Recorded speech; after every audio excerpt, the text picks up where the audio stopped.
My name is Nolan, and I'm 38 years old. I live in a quiet suburb just outside Charlotte, North Carolina, a place where the pace of life is slow and peaceful, far removed from the bustling chaos of the city.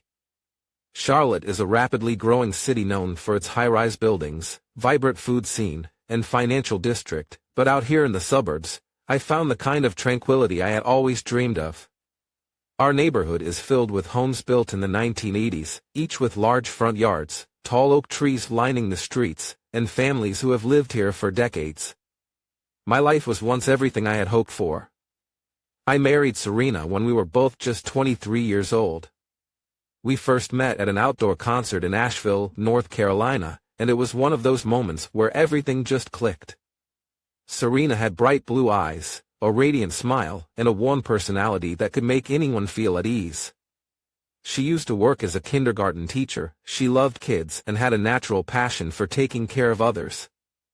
That was one of the many reasons I fell for her. Together, we have two wonderful children, Lily, who is 12, and Owen, who is 10. Lily is a sweet and thoughtful girl, always lost in a book or drawing pictures in her sketchpad. She often sits for hours under the big oak tree in our backyard, sketching animals and scenes from nature. Owen, on the other hand, is our energetic one. He's full of life and loves sports, especially soccer. He's always begging me to come outside and kick the ball around with him. On weekends, we would often have small barbecues in our backyard, with the smell of grilled burgers mixing with the sound of our kids laughing. Those were the moments I cherished the most. If you walk through our home, you'll see a place filled with memories. Family photos line the hallway walls, capturing moments from our road trips across the country and Christmas mornings spent together. I still remember a trip we took to the Outer Banks when Lily was younger. We woke up early to watch the sunrise over the Atlantic. It's a moment I'll never forget, Serena sitting next to me, her hand in mine, as we watched the sun slowly emerge from the horizon, casting a golden light over the waves. That image was, for me, the epitome of family happiness. Everything seemed perfect, until about a year ago, when Serena took a new job at a marketing firm in downtown Charlotte. She was thrilled, calling it a chance to advance her career and fulfill a dream she had held on to for years. At first, I was nothing but supportive, encouraging her to pursue her goals. Little did I know that this job would mark the beginning of a series of events that would unravel everything we had built together. Serena was ecstatic about her new job. It was a significant step up from her previous position and came with more responsibility, a better salary, and the promise of new challenges. She threw herself into her work with an energy I hadn't seen in years. I was happy for her, seeing her so motivated and fulfilled brought me a sense of pride. In the beginning, everything seemed fine. Serena would come home and tell me about her new projects, the excitement of meeting clients, and how much she was learning. But as the weeks went by, I began to notice subtle changes in her behavior. It started with small things. She began spending more time at the office, coming home later and later, often claiming she had to stay for team-building activities or networking events. She started dressing differently, too, more stylish, more daring. I chalked it up to her wanting to look the part in a high-pressure corporate environment. But then came the late-night dinners, happy hours, and weekend outings with her new colleagues. At first, I didn't think much of it. Serena was always a social person, and I assumed she was just making an effort to fit in with her new team. However, it quickly became clear that this new group of friends wasn't like the ones she had before. They were a tight-knit circle of outspoken, progressive women who seemed to view traditional family values as outdated relics of the past. Every time Serena talked about them, there was a certain excitement in her voice, almost like she was under their spell. They had a way of making her feel empowered, but at the same time, they encouraged her to question everything about our marriage and our family dynamic. Serena, who once found joy in the simple routines of family life, cooking dinner together, helping the kids with their homework, and watching movies on Friday nights, now seemed restless and discontent. She would come home and immediately complain about the mundane aspects of our daily life. Why do we always do the same boring things? She'd ask, her tone sharp and dismissive. It was like she no longer appreciated the quiet, steady happiness that had once been enough for both of us. The real turning point came when she started voicing her frustrations about our marriage openly, almost as if she were reciting lines she had heard from her new friends. "You know, they say that traditional marriages are just a form of control," she said one night, casually, as if she were commenting on the weather. I was taken aback. This wasn't the Serena I knew. She had always been understanding, patient, and appreciative of our partnership. Now, she was suddenly critical, picking apart every decision I made, every opinion I had. I tried to brush it off at first, thinking it might just be the stress of adjusting to a demanding job. Maybe she's just overwhelmed, I told myself. Maybe she needs time to adapt. But the comments kept coming, each one sharper than the last. "You're so stuck in your ways, Nolan," she snapped at me one evening. "You act like we're living in the 1950s. Do you even realize how controlling you are?" I was stunned. Serena had never spoken to me like that before. It wasn't just what she said, it was the way she said it, with a coldness and a disdain that made me feel like a stranger in my own home. That was when I realized that something had shifted, and not in a small way. This wasn't just stress or a rough patch. Serena had changed, and it felt like she was slipping away from me, becoming someone I didn't recognize. I tried to reach out to her, to ask her what was going on, but every time I brought it up, she would shut down the conversation, accusing me of being overly sensitive or, worse, of trying to control her. The woman I had once shared everything with was now building walls between us, and I had no idea how to break through. Within just a few months, Serena's late nights became a regular occurrence. It started with a few after-work dinners here and there, but soon it escalated. She'd come home past midnight, often stumbling through the front door with the smell of alcohol lingering in the air. I'd wait up for her, my anxiety growing each time I looked at the clock. There were nights when she wouldn't come home at all, only returning the next morning with a nonchalant smile, acting as if spending the entire night out was normal. Whenever I asked where she had been or why she hadn't called, she'd brush me off with a dismissive wave. "You're being paranoid, Nolan," she'd say with a smirk, her voice laced with irritation.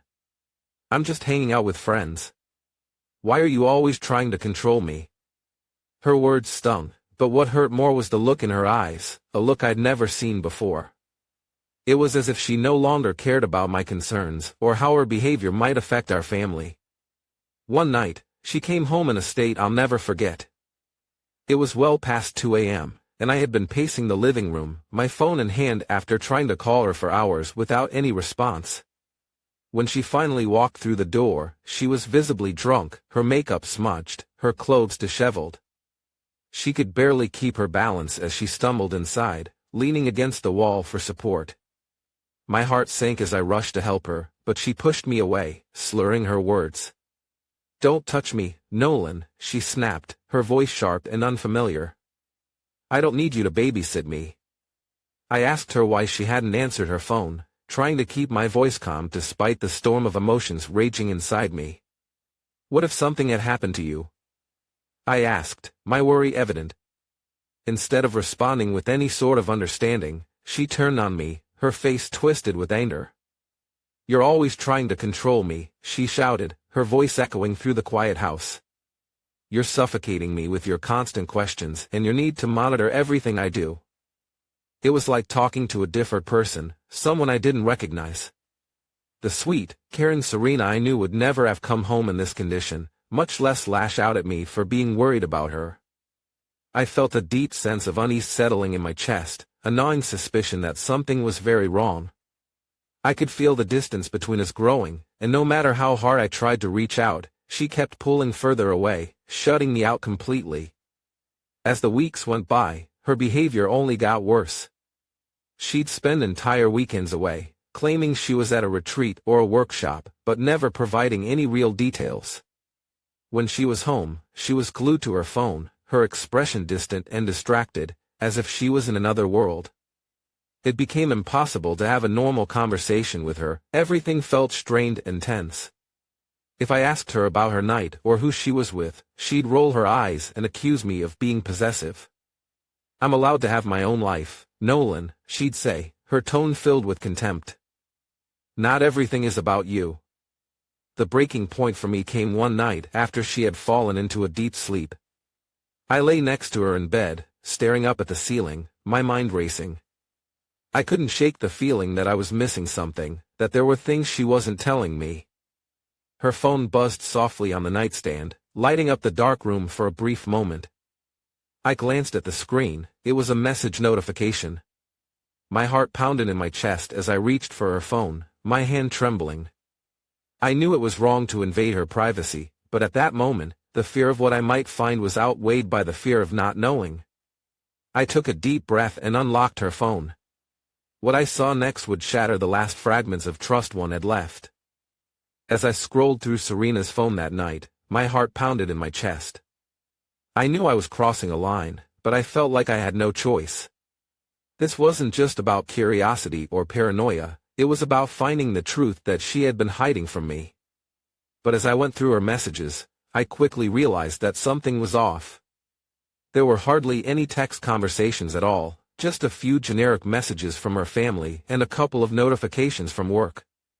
It was as if she had deliberately erased everything. The chat history with her closest friends, the group texts that usually popped up throughout the day, all gone. It didn't make sense. My stomach twisted with unease. Serena had never been one to delete her messages before. She was the kind of person who left dozens of unread notifications, her phone buzzing constantly with new texts. Now, it was almost eerily clean, as if she had wiped away every trace of her recent conversations. The silence was deafening, and it made me feel like I was staring at the aftermath of a crime scene, where every piece of evidence had been meticulously removed. But then, just as I was about to put her phone down, I noticed a single chat thread that hadn't been deleted. It was a brief exchange between Serena and a colleague from her new job, someone named Megan. I hesitated for a moment before opening it, feeling a pang of guilt, but something inside me urged me forward. I needed to know what was really going on. The conversation was short, only a few messages exchanged back and forth, but it was enough to stop my heart. I read the words slowly, unable to process what I was seeing. They were discussing how Serena should bring it up casually and that it's time for a change. Megan had written, "Just be honest with him. If Nolan truly loves you, he'll understand. A marriage should be open to new experiences, right?" Serena's response was the one that broke me. "I'm nervous, but I think it's the right move. We need this, Megan. I'm going to suggest it to him tomorrow night." I felt a wave of shock wash over me, followed by a numb, hollow sensation in my chest. My hands trembled as I reread the messages, hoping I had misunderstood, that somehow the words on the screen didn't mean what I thought they did. But there it was, clear as day, they were planning to propose an open marriage.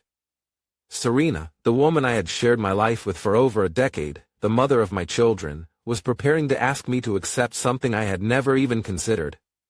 It wasn't just a casual suggestion, it was a premeditated plan, something she had been discussing behind my back with someone else. My mind raced with questions I couldn't answer. How long had she been thinking about this?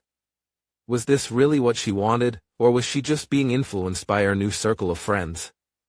The Serena I knew would never have suggested something like this. We had always been on the same page about what our marriage meant, about the commitment we made to each other. It felt like I was staring into the eyes of a stranger, someone I no longer recognized.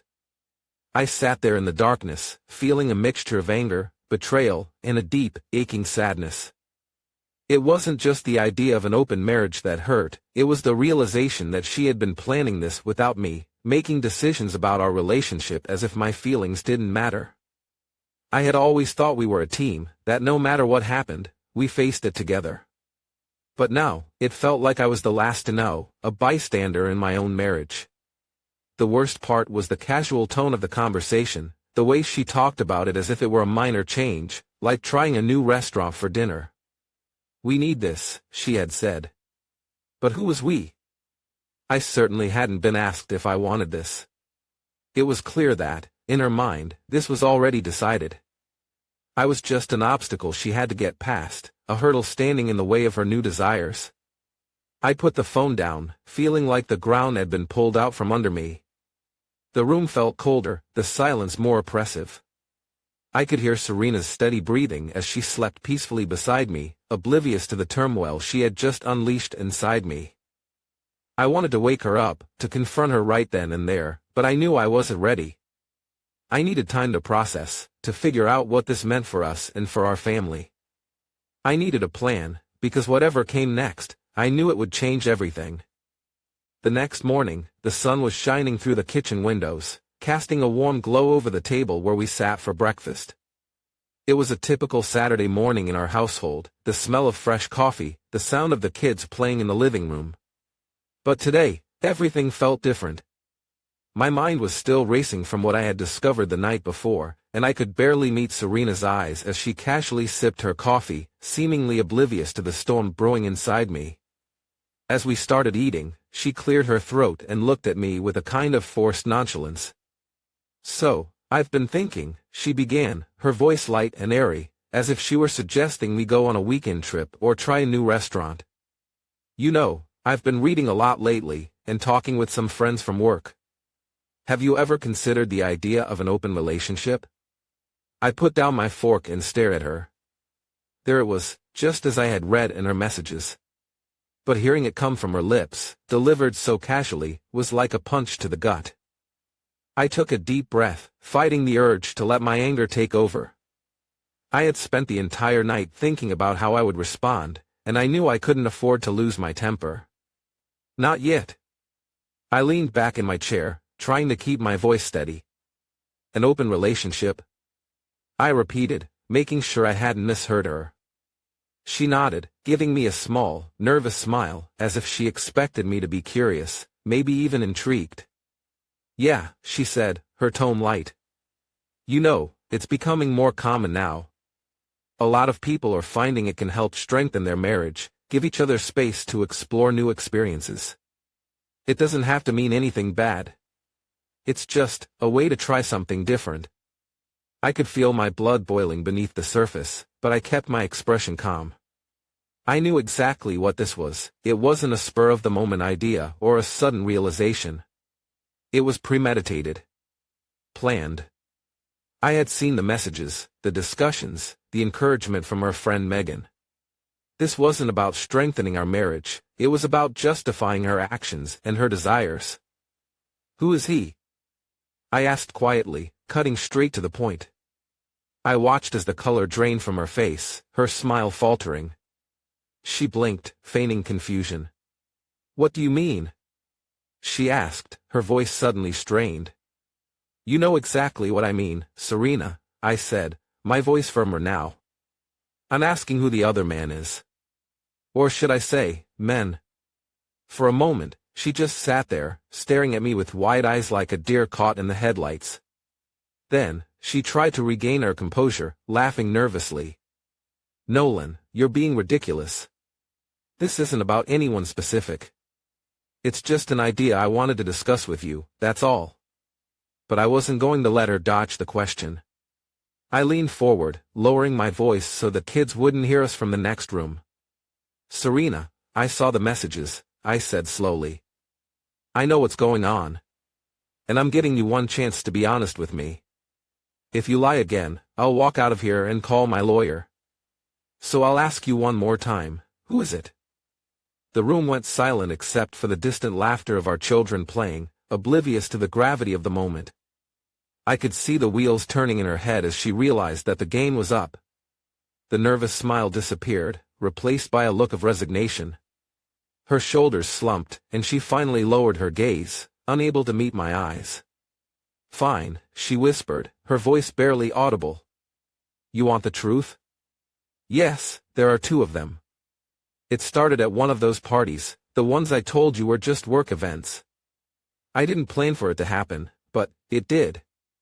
And then, there was another guy from the office. It's not serious," she added quickly, as if that would somehow make it better. "It's just fun. Just something different. I didn't mean for it to go this far." I felt like the air had been sucked out of the room. My head was spinning, and I had to grip the edge of the table to steady myself. The woman sitting across from me looked like Serena, sounded like Serena, but in that moment, she felt like a complete stranger. This wasn't the person I had built a life with, the woman I had trusted with everything.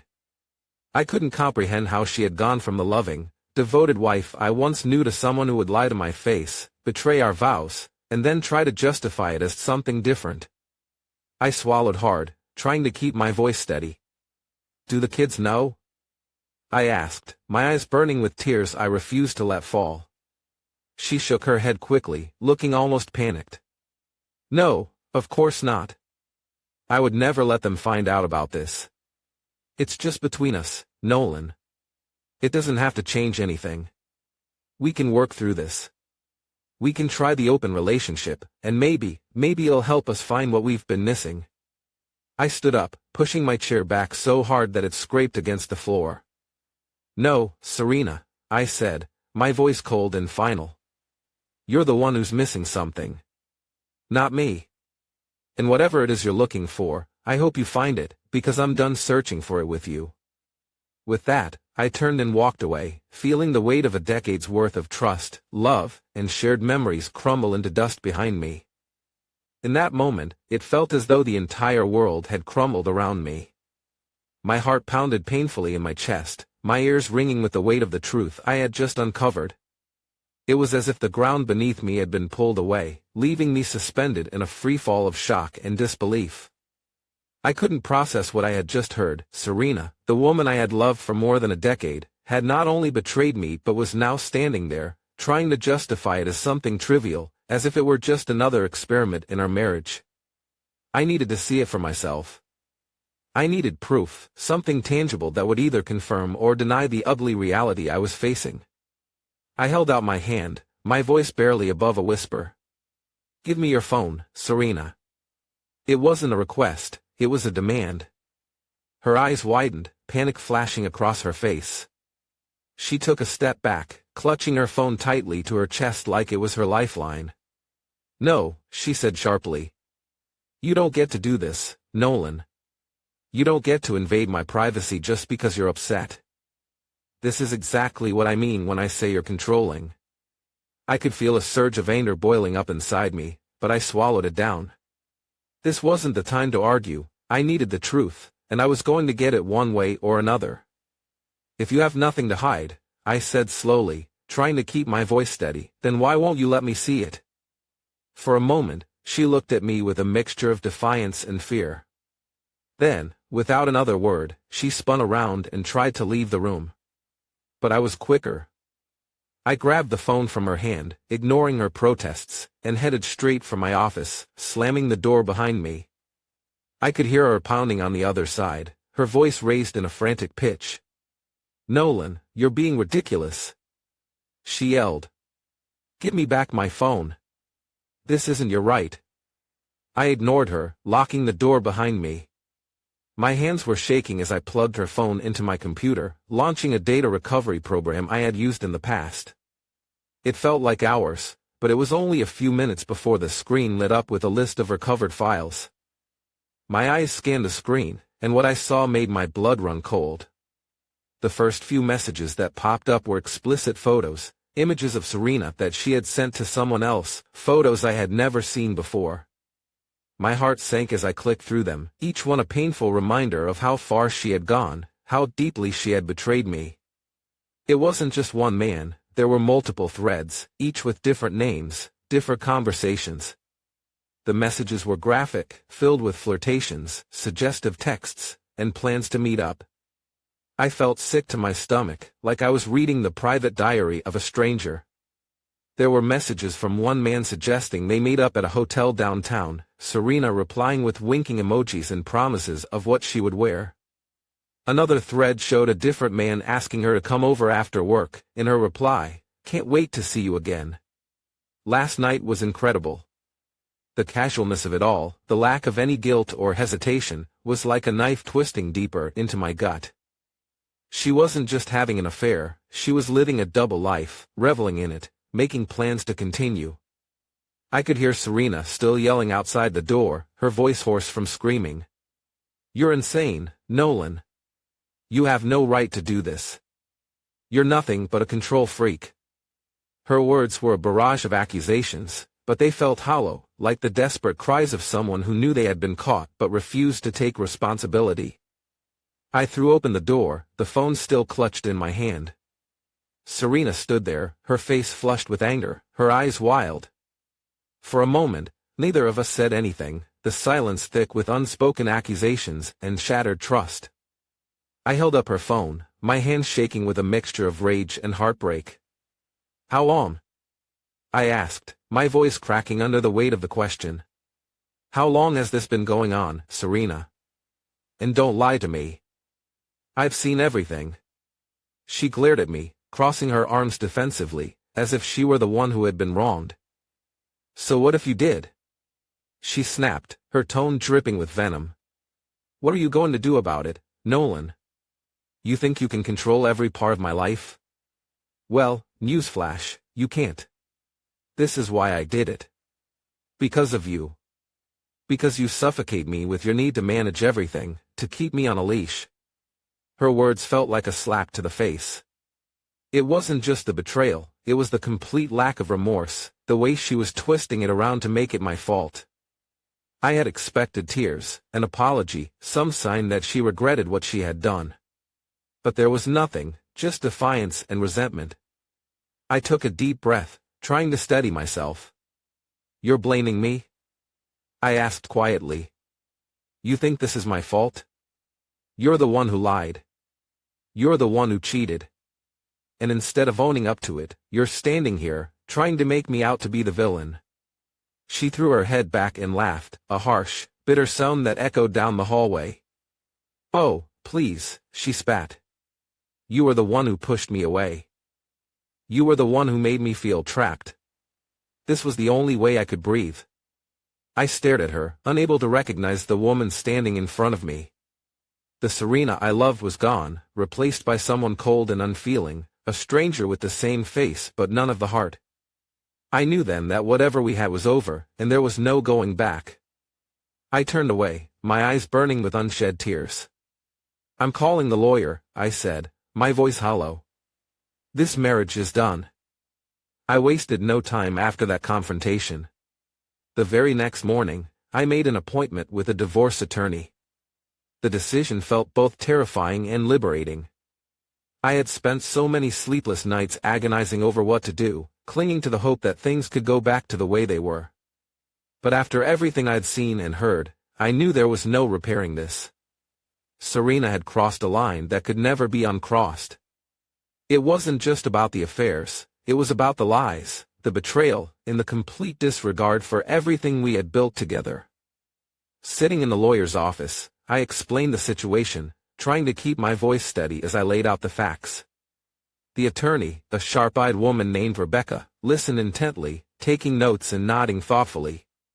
"You're doing the right thing," she said firmly. "But you need to be prepared. If she's already shown a willingness to lie and manipulate, this divorce could get ugly, especially when it comes to the kids." My heart sank at the thought of Lily and Owen getting caught in the crossfire. They were innocent in all of this, blissfully unaware of the storm that was about to tear their family apart. I could already imagine the confusion, the tears, the questions I wouldn't be able to answer. But I knew I had to protect them, no matter what. "I want full custody," I told Rebecca. "Serena's behavior has been erratic. She's been lying, she's been drinking heavily, and I don't trust her judgment anymore. The kids need stability, and right now, I'm the only one who can provide that." Rebecca nodded, but her expression was serious. "If you're going to fight for full custody, you need to be prepared for a battle. Serena might not go down without a fight, especially if she feels cornered. I've seen cases like this before, people can get desperate and do things you wouldn't expect." I left the office with a heavy heart but a sense of resolve. This wasn't going to be easy, but I was ready. I had to be. The next step was to prepare myself for whatever Serena might throw at me. I knew her well enough to understand that she wouldn't take this lying down. The Serena I used to know would never have lied, cheated, or manipulated. But the Serena I was dealing with now? She was a different person entirely, and I had no idea what she was capable of. In the days that followed, our home became a battleground. Every conversation turned into an argument, every disagreement escalated into a shouting match.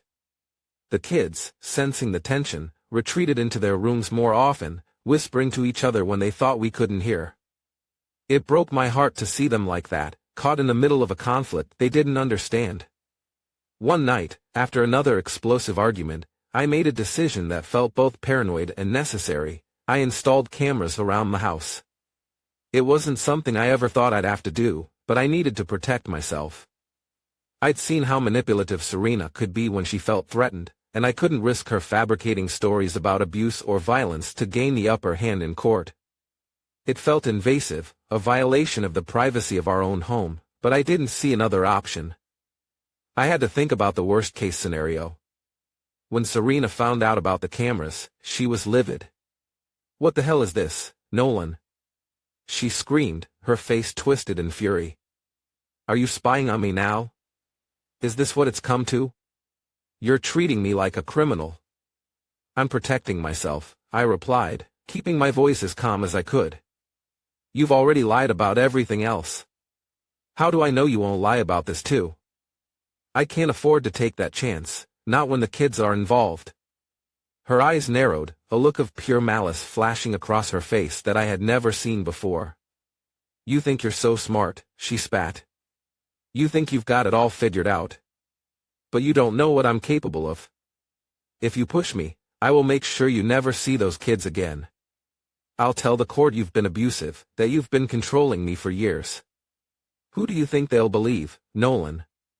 The poor, victimized wife or the controlling husband?" I felt a chill run down my spine. This was no longer just about ending a marriage, it was about survival.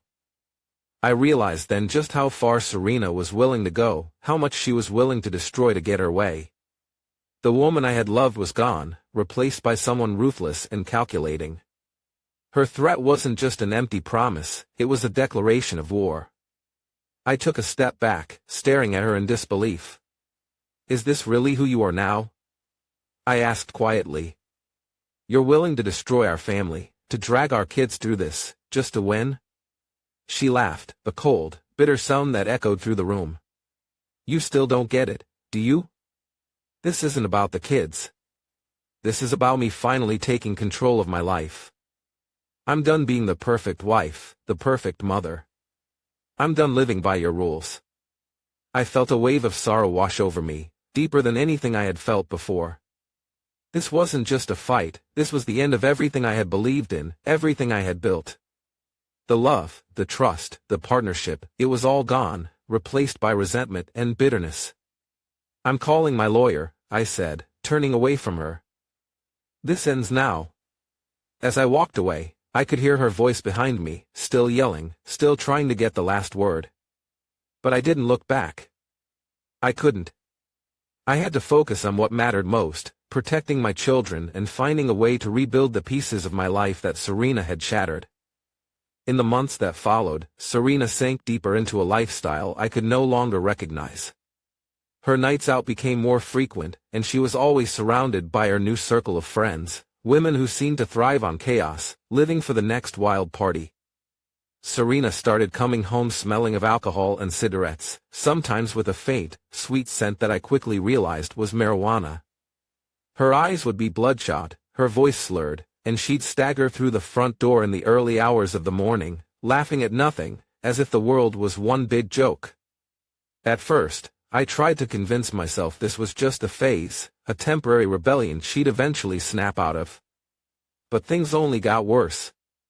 One night, I received a call from our neighbor just after 3 a.m. "Nolan, I'm sorry to wake you," she said hesitantly, "but I just saw Serena coming home with a group of people.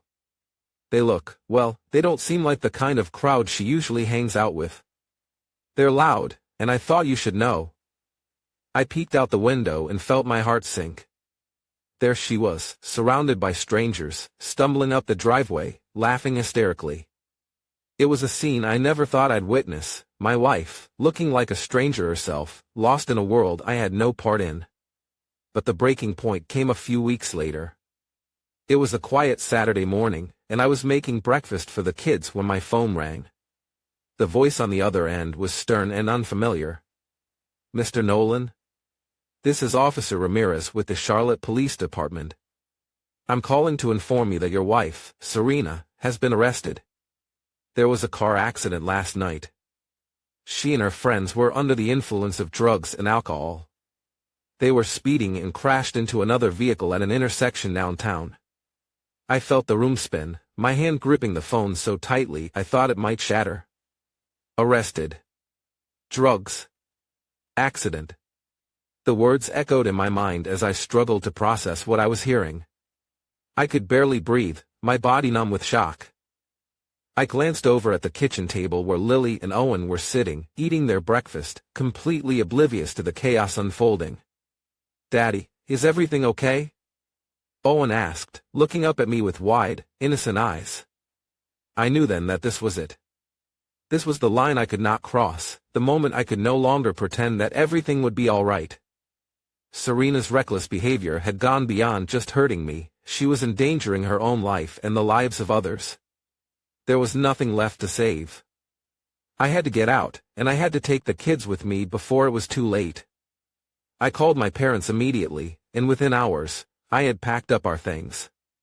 My mom and dad, who had watched Serena's decline from a distance, didn't ask many questions. They just hugged me tightly when we arrived, my mom's eyes filling with tears as she saw the exhaustion and heartbreak etched on my face. "You're doing the right thing, Nolan," she whispered, stroking my hair like she used to when I was a child. I drove away from the house, the car loaded with suitcases and the kids' favorite toys. In the rearview mirror, I could see Lily staring out the window, her face pale and solemn, while Owen fidgeted with his toy car, trying not to cry. They didn't fully understand what was happening, but I could tell they sensed the gravity of the situation. They were scared, and I couldn't blame them. I was scared too, but I knew I had to be strong for their sake. When we got to my parents' house, I held my children close and promised them I wouldn't let anyone, not even their mother, hurt them again. The very next day, I met with Rebecca, my attorney, to start the process of filing for full custody. She listened carefully as I recounted everything, her expression growing graver with each detail. "You had a strong case," she said, her voice firm. "But you need to be prepared for a fight. Serena is not going to let this go easily, especially if she feels cornered. People in her situation can become desperate." And she was right. Not long after she was released from police custody, Serena called me. Her voice was raw, a mix of anger and desperation. "You had no right to take the kids," she shouted. "You think you can just steal them away from me? I'm their mother, Nolan. I'll fight you for them. I'll tell the court you've been abusive, that you've controlled me for years. Who do you think they'll believe? The poor, victimized wife or the manipulative husband?" Her words sent a chill down my spine. I realized in that moment just how far she was willing to go, how much she was willing to destroy to get her way. This wasn't just about the marriage anymore, this was about survival. She was threatening to turn this into a war, and she didn't care who got hurt in the process. I took a deep breath, steadying myself before I responded. "Go ahead," I said, my voice cold and unyielding. "Tell them whatever you want, Serena. I have evidence. I'm not doing this because I want to, I'm doing this because I have to. For the kids. And I won't let you drag them down with you." I ended the call, feeling like I had just closed a chapter of my life that I could never reopen. But this was far from the end. It was only the beginning of a fight for my children's future, a fight I knew I couldn't afford to lose. Filing for divorce felt like the final chapter in a book I never wanted to write. It was both a relief and a heartbreak, the decision I knew was necessary but one I had dreaded making. I had once hoped this process would be straightforward, that Serena would accept the reality of our situation and understand it was the best decision for everyone, especially for the children. But as soon as she received the papers, I knew it was going to be anything but simple. Serena immediately started fighting back. She called her parents, the Collins family, hoping they would rally to her side. They had always adored her, once seen her as the perfect wife and mother, a shining example of everything a daughter could be. But when they finally saw her, they couldn't hide their shock. The woman standing before them was a shadow of the daughter they once knew. Her eyes were hollow, her face gaunt from sleepless nights and substance abuse. Her hands trembled as she pleaded for their help. "I need you," she cried, her voice breaking. "You have to help me. Nolan is trying to take everything away from me. He wants to take the kids, and I can't let that happen." But instead of the sympathy she expected, Serena was met with a pained silence. Her mother's eyes filled with tears as she reached out, touching Serena's arm gently. "Serena," she whispered, "look at yourself. You're not the woman we knew. You've changed so much, and it breaks our hearts. We can't support you in this, not when it's clear you need help." Serena left their house that day without a word, her shoulders slumped in defeat. I later heard from a mutual friend that she went straight to a bar afterward, drowning her sorrows in alcohol like it was the only way she knew how to numb the pain. But the alcohol wasn't enough. Not anymore. Within days, I received another call, this time from a hospital. The voice on the other end was solemn and grave. "Mr. Nolan, I'm calling to inform you that your wife, Serena, was admitted last night. She attempted to take her own life with a bottle of sleeping pills. Fortunately, a friend found her in time." The words hit me like a punch to the gut. Even though we were no longer together, even though I knew there was nothing left to salvage, hearing that Serena had tried to end her life felt like someone had ripped my heart out. I couldn't fathom the depth of despair she must have felt to make that choice. I sat down, gripping the phone with white-knuckled hands, feeling a wave of sorrow wash over me. The doctors recommended that she enter a rehabilitation center, not just for her addiction but for her mental health as well. At first, Serena fought against it, her voice raw and filled with desperation. "I don't need rehab," she screamed at the nurse. "I'm not an addict. I just needed to escape the pain for a while." But after a week in the hospital, as the drugs slowly left her system, she seemed to realize she had no fight left. She agreed to go, her spirit broken, a hollow shell of the woman I once knew. Even so, I couldn't shake the worry I felt for her. Despite everything she had done, despite the lies and the betrayal, a part of me still cared for Serena. I couldn't just turn off the love I once had for her, no matter how much she had hurt me. I knew that her journey through rehab would be a long and difficult road, and even then, there was no guarantee she would ever come back from the darkness that had consumed her. The first time I visited her at the rehabilitation center, she looked small and fragile, sitting alone in a sterile white room. Her eyes were dull, lifeless, as if the fire that once burned brightly inside her had been extinguished. She glanced up when I walked in, but there was no recognition, no warmth. It was like looking into the eyes of a stranger. "You don't have to be here," she muttered, her voice barely a whisper. "I know you hate me. I know everyone hates me now." I sat down across from her, my heart aching in a way I hadn't felt before. "I don't hate you, Serena," I said softly. "I'm just sad. Sad for what we lost. Sad for what you've become. But I still care about you. I'm worried about you, even if I know there's no going back to what we had." She turned her head away, a single tear slipping down her cheek, but she didn't respond. I stood up slowly, feeling the weight of our shared past pressing down on me. It felt like saying goodbye to a ghost, the ghost of the woman I had once loved so deeply, now lost in the haze of her own self-destruction. Back home, I held Lily and Owen tightly, vowing to myself that I would do everything in my power to shield them from the damage Serena had caused. They didn't need to know all the details, but I promised they would never feel the kind of pain she was going through. I didn't know if Serena would ever find her way back, but I knew one thing for certain: I couldn't let her drag our children into the same darkness that had swallowed her whole.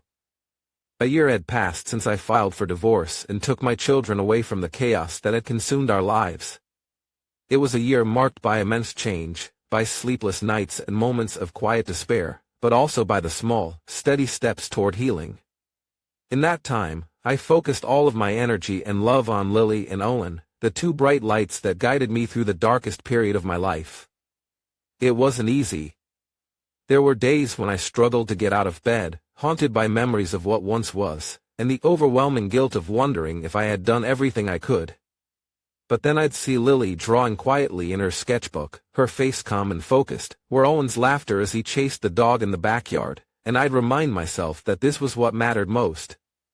My children needed me, and I couldn't afford to crumble under the weight of the past. I tried to create a sense of normalcy for them, even though everything had changed. We moved into a smaller, cozier house not far from my parents', where the kids could still go to the same school and keep their friends. It was a fresh start, a place where we could build new memories away from the shadows of the old life. On weekends, we'd go to the park, play board games, or bake cookies together. These simple moments of joy became my lifeline, a reminder that there was still hope, still a chance for us to rebuild. Lily had grown more quiet and introspective since everything happened.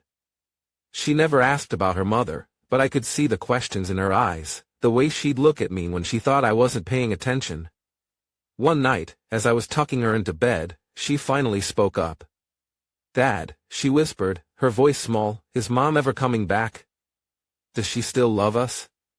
I felt a lump rise in my throat, the pain of her innocent question cutting deeper than any accusation ever could. I sat down beside her, brushing a strand of hair away from her forehead. "Your mom loves you very much," I said softly. "But she's been struggling with things we can't control. She needs time to get better, and we need to be patient. It's okay to miss her, Lily. It's okay to feel sad." She nodded quietly, her eyes filling with tears she refused to let fall. I held her close, feeling the fragile weight of her small body against mine, and wished more than anything that I could take away her pain. Then, one afternoon, the phone rang. It was a call I had always feared but had tried to push to the back of my mind. The voice on the other end was clinical and detached, delivering the news I had dreaded: Serena was dead. She had overdosed on opioids in the rehabilitation center. The nurse explained that it wasn't uncommon for patients struggling with severe addiction to relapse, especially after a period of intense withdrawal and emotional instability. Despite the precautions taken, despite the attempts at therapy and medication, she had found a way to access the drugs that ultimately took her life.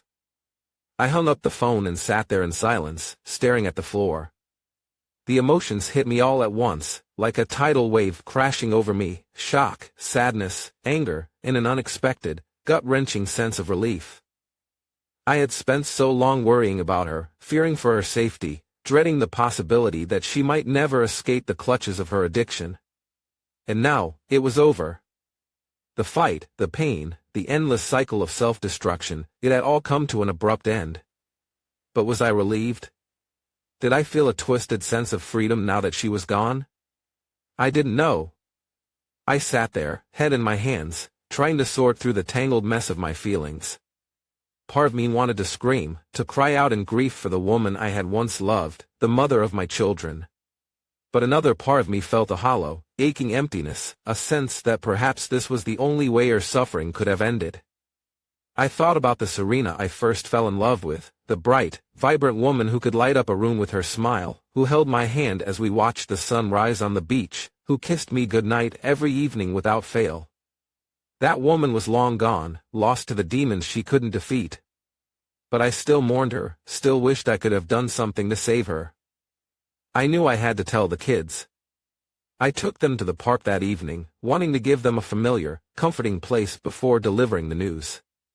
We sat on a bench under the big oak tree, and I took a deep breath. "I have something I need to tell you," I began, my voice breaking. "Your mom, she passed away today."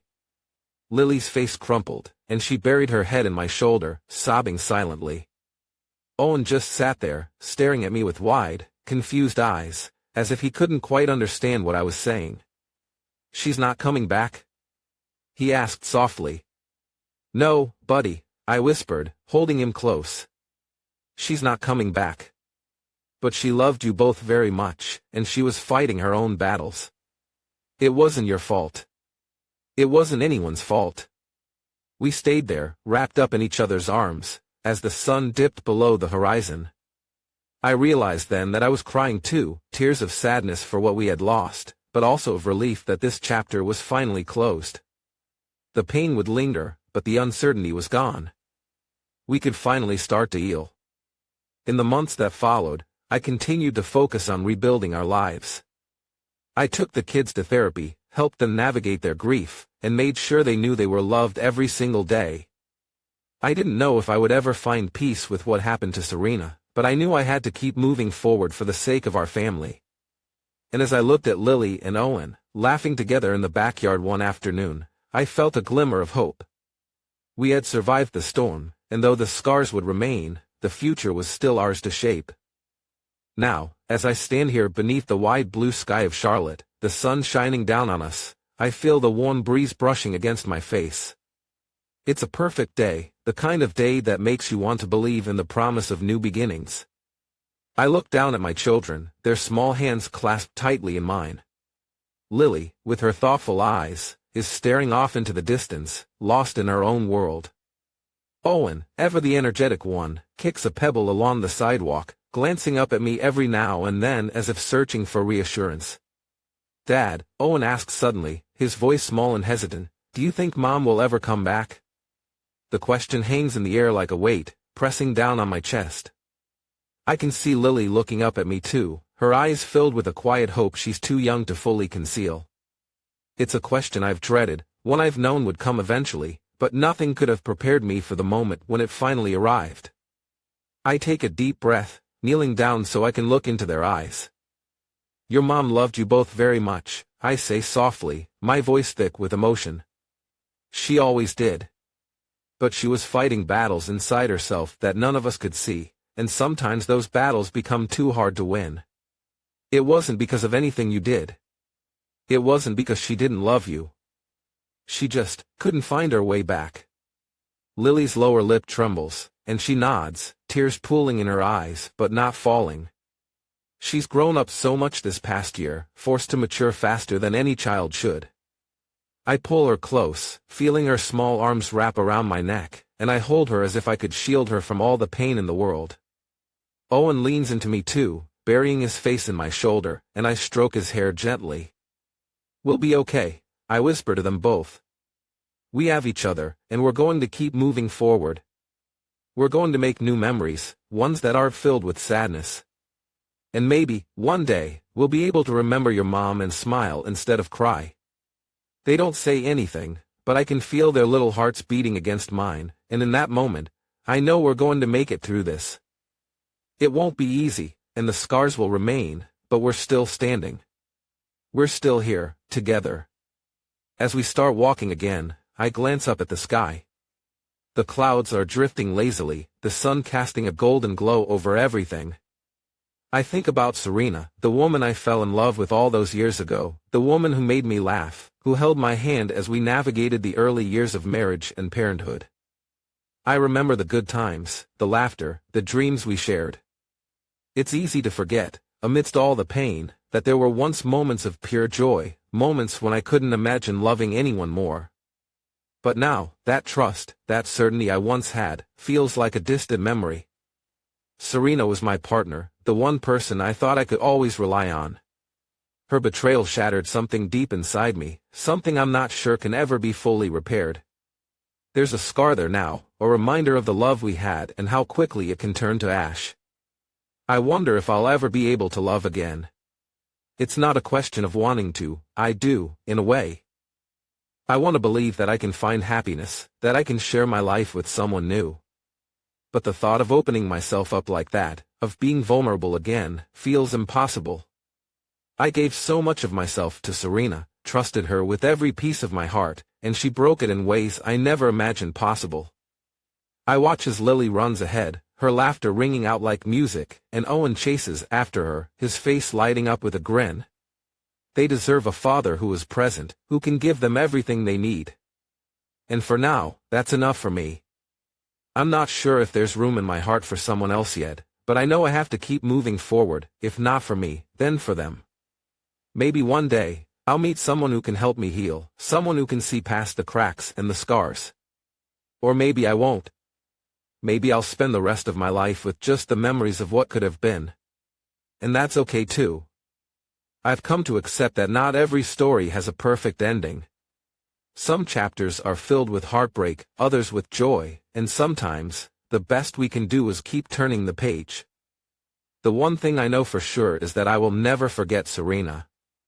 No matter how much time passes, no matter how many years go by, she will always be a part of me. I will remember her smile, the way she laughed when we danced in the kitchen, the way she looked at our children with so much love in her eyes. I'll remember the good, even when it's painful. And maybe that's the hardest part, knowing that even after everything, I still love the memory of who she once was. It's a bittersweet kind of love, one that will never truly fade. It's the kind of love that leaves a scar, deep and permanent, but also a reminder of what it means to have loved and lost. We walk together, hand in hand, into a future that is uncertain but filled with hope. I don't know what's waiting for us around the corner, but I do know one thing: we're going to be okay. And for now, that's enough.